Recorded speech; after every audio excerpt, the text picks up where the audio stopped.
Chapter 18, A Bloody Reminder.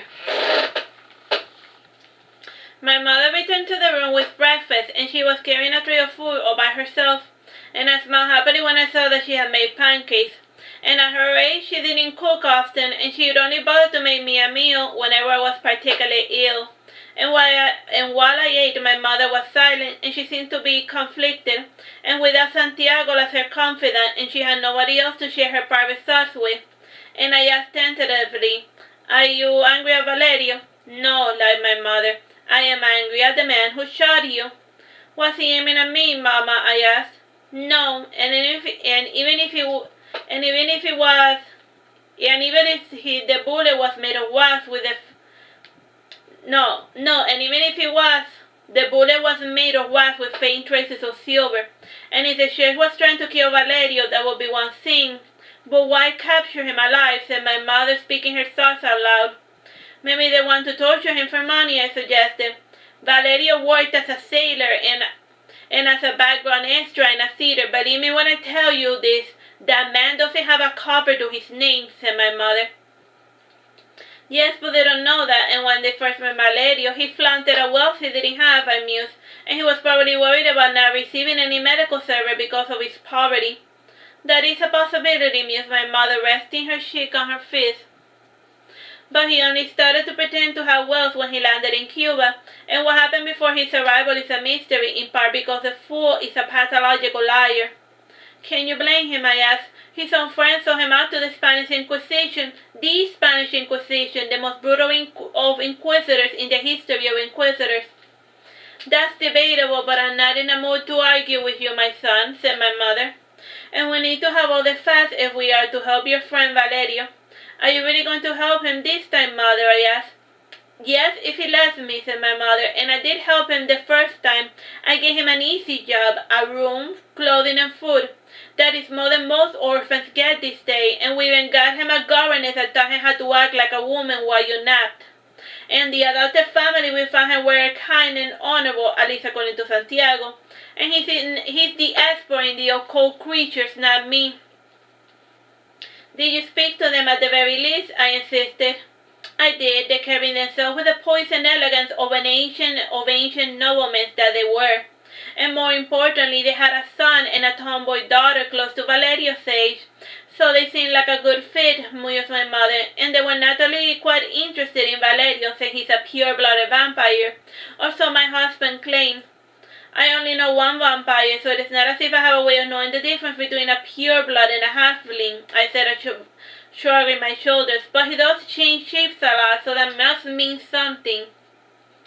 I spent a good portion of the morning talking about vampires with my mother, and the subject changed when I got visited by my two human friends, Ignacio and Laura, and they had just heard that I had gotten shot, and they were naturally curious to see if I was more or less in one piece. "I heard gunshots in the middle of the night," said Ignacio, "and they sounded far away, and I didn't bother to leave the bed." "I am surprised you didn't hear them, sis." "Well, you know I'm a heavy sleeper," said Laura, shifting nervously in her seat. "And she hadn't been home. I could sense it, and she had been out fooling about with her lover, so naturally she wasn't there to hear the bullets fired." "So where did you get shot?" asked Ignacio. "Nowhere," I lied. "I'm just here because I caught a fever and a mosquito bite, and even with the nets, they always get you." "It is not as if it is feasible to live under a mosquito net 24/7, mused Laura, and she lowered her love bite on her shoulder before lying. No, she showed her love bite on her shoulder before lying. "I got bit by a mosquito as well." "Wow, that is one nasty bite, Mark," said Ignacio, looking at his sister's shoulder. "Yes, it certainly is," I said, forcing a fake smile. And we talked about everything and nothing, and I gave mechanical responses to everything. My life with my old childhood friends didn't feel real. It was almost as if we lived in two realities. On the one hand, I was dealing with two supernatural beings, Valerio and Ambrosio, and on the other hand, I was acting like nothing was happening when I was hanging out with my human friends, Laura and Ignacio. And I wanted to show them a little bit of magic that I had seen. I wanted to know that there were werewolves and vampires were real. Still, it wasn't my place to reveal Valerio and Alonso's secrets. It was for them to decide who was worthy of knowing the unadulterated truth. Speaking of truth, and we still had to close coaxed the truth out of Valerio. And the sheriff was after him, and it wasn't for his vampirism.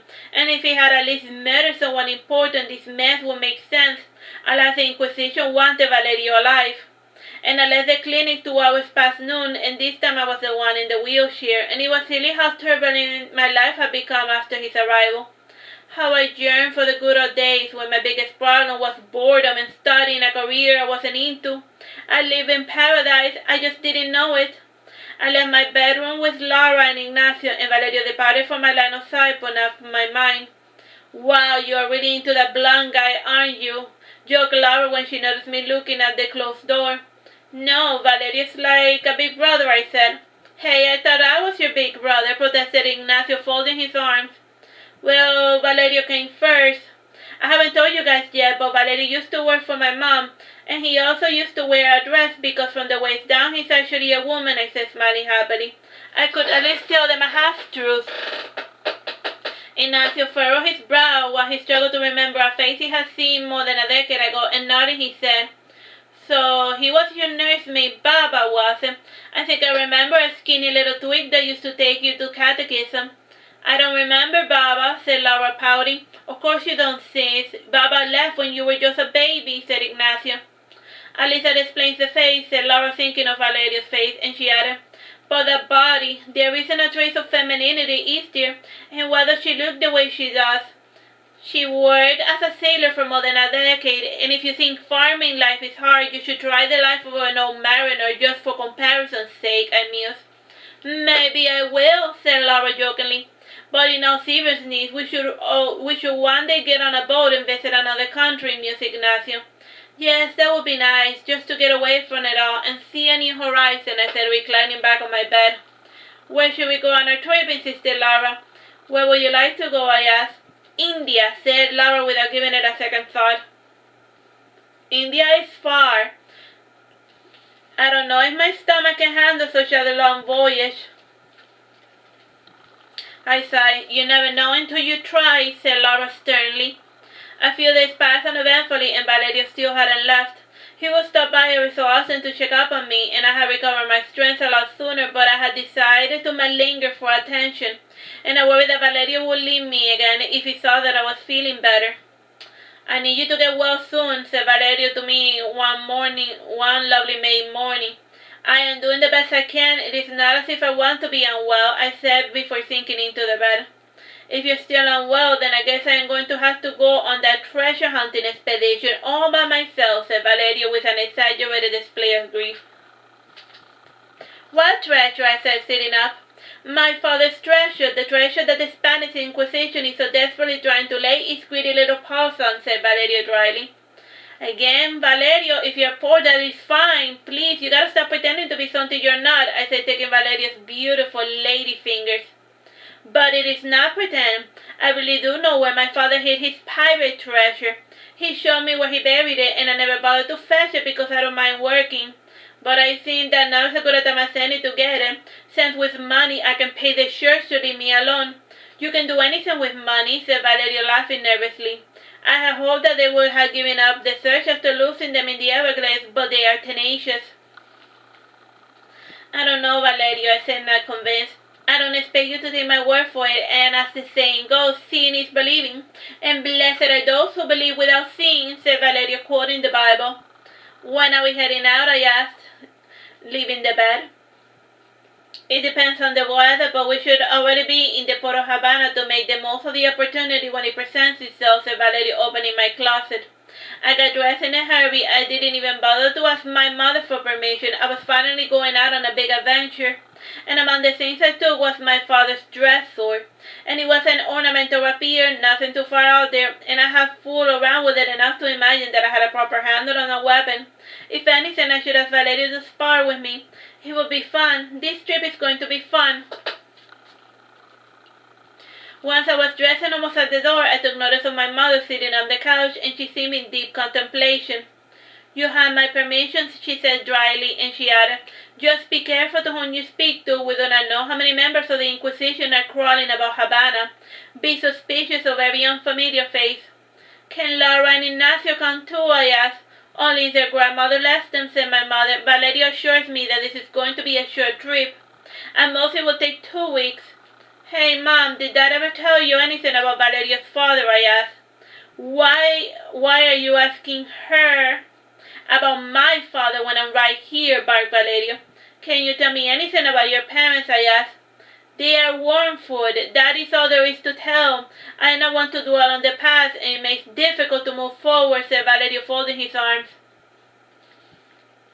We formed a small party of myself, Valerio, Laura, Ignacio, and Ernesto, and during the trip in Havana, I spent it chatting away with Laura and Ignacio, and Valerio said nothing, and he would ignore me every time I tried to get him to join the conversation.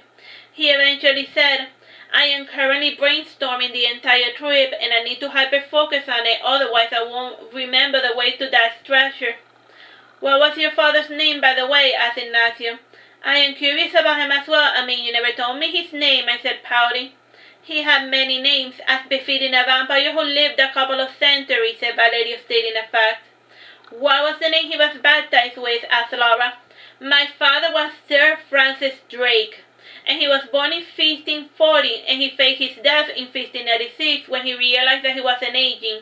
And during his time as Francis, he worked as a privateer and an explorer for Queen Elizabeth, and he also did a bit of piracy and slave trade as a side gig.